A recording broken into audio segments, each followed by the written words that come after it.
বিশ্ব রাজনীতির অন্যতম দুই পাকা প্লেয়ার রাশিয়ার প্রেসিডেন্ট ভ্লাদিমির পুতিন এবং তুরস্কের president Recep Tayyip Erdogan.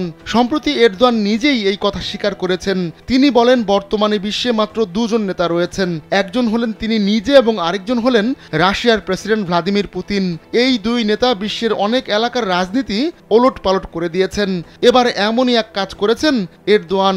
Syria থেকে মধ্যপ্রাচ্যের অন্যতম শক্তিশালী দেশ ইরানকে বিতাড়নে যুক্তরাষ্ট্র ইসরায়েলের পাশাপাশি ভূমিকা রেখেছেন এরদোয়ান। ইরানের সর্বোচ্চ নেতা আয়াতুল্লাহ খামেনি এমনটাই দাবি করেছেন। সিরিয়ায় বাশারের পতনে ইরান ও তার প্রক্সি যোদ্ধারা এবং রাশিয়া বড় ধাক্কা খেয়েছে। সিরিয়ায় ইরান দুর্বল হয়ে পড়াটা তাদের ভাবমূর্তি এবং আঞ্চলিক কৌশলের জন্য মারাত্মক ক্ষতি। এলো ভিশন মুশকিল আসান অফার। যে কোনো ব্র্যান্ডের পুরনো ফ্রিজ নিয়ে চলে আসুন ভিশন শোরুমে আর নিয়ে যান নতুন ভিশন ফ্রিজ 20% পর্যন্ত ছাড়। ইরান দুর্বল হলেই ইরাক, লেবানন সহ এই অঞ্চলে তুরস্কের প্রভাব বাড়তে পারে। এটা তেহরানের জন্য বড় উদ্বেগ, কারণ ইরান তুরস্ককে মধ্যপ্রাচ্যে তাদের প্রতিদ্বন্দ্বী মনে করে। একদিকে তুরস্ক আজারবাইজানের সমর্থক, অন্যদিকে ইরান আর্মেনিয়ার সমর্থক।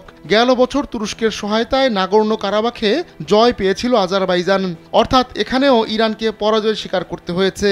এবার সিরিয়ায় সাম্প্রতিক ঘটনাবলীর আবহে উৎসাহিত হয়ে তুরস্ক জাঙ্গাজুর করিডোর রুট নিয়ন্ত্রণের জন্য আজারবাইজানকে নতুন করে সমর্থন দিতে পারে।